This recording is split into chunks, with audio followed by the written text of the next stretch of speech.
হয়েছি বসন্তে আমি বাসনা বিলাসী। হ্যালো এভরিওয়ান, আসসালামু আলাইকুম। This is Nadia, welcome to my page Nadia's world. কেমন আছেন সবাই? আশা করি সবাই খুবই ভালো আছেন। আমিও আলহামদুলিল্লাহ অনেক ভালো আছি। সো ফাইনালি আমাদের বসন্তের মিটআপটা হয়েই গেল। অনেকদিন ধরে প্ল্যান ছিল, রুমাপু অনেক বেশি কষ্ট করেছে এই প্রোগ্রামটার জন্য। গাইস, বিশ্বাস হয় আমি পুরো 12 বছর পর রমনা পার্কে গিয়েছি। আমি ঢাকার মেয়ে হয়েও 12 বছর পর রমনা পার্কে গিয়েছি। এটা কি তোমাদের বিশ্বাস হয়? যারা আমার মতো অনেকবার প্ল্যান করেছো রমনা পার্কে যাবো করে যাচ্ছ না, তারা কিন্তু অবশ্যই একবার হলেও রমনা পার্কে ঘুরে আসবে। আসলে রমনা পার্কের পরিবেশটা অনেক বেশি সুন্দর।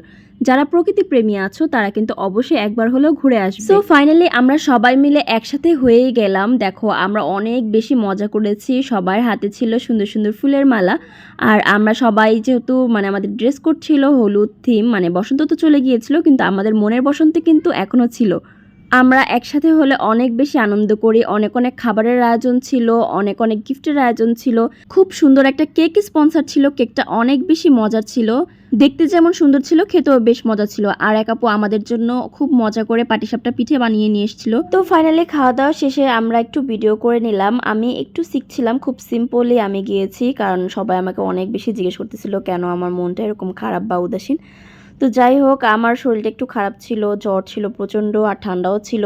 তো আমি ওরকমভাবে রেডিও হতে পারি নাই। নর্মালি ওরা অনেক রিকোয়েস্ট করার পরে শাড়িটাও পরছি। তো আমার কাছে তারপরও অনেক বেশি ভালো লাগছে। বেশিক্ষণ থাকতে পারি নাই, খুব অল্প সময় ছিলাম, বাট যতটুকু ছিলাম অনেক বেশি এনজয় করেছি। আর এখানে তোমাদের জন্য কিছু ফটোস আমি অ্যাড করে দিচ্ছি, দেখো কেমন হয়েছে আমার এই ফটোসটা। আই থিঙ্ক তোমরা আমার দৌড়াদৌড়ি লাফালাফি দেখে বুঝতে পারবে না আমি কতটা অসুস্থ ছিলাম। আমি আসলে অনেক বেশি অসুস্থ ছিলাম। নিজেকে ভালোবাসি বলেই ছোট থেকে ছোট সময়গুলোকেও নষ্ট করতে চাই না, তাই চাই সবসময় সময়টাকে এনজয় করতে। So guys, that's it for today's blog. If you enjoyed watching, don't forget to like, comment and subscribe my YouTube channel. I will see you in the next one.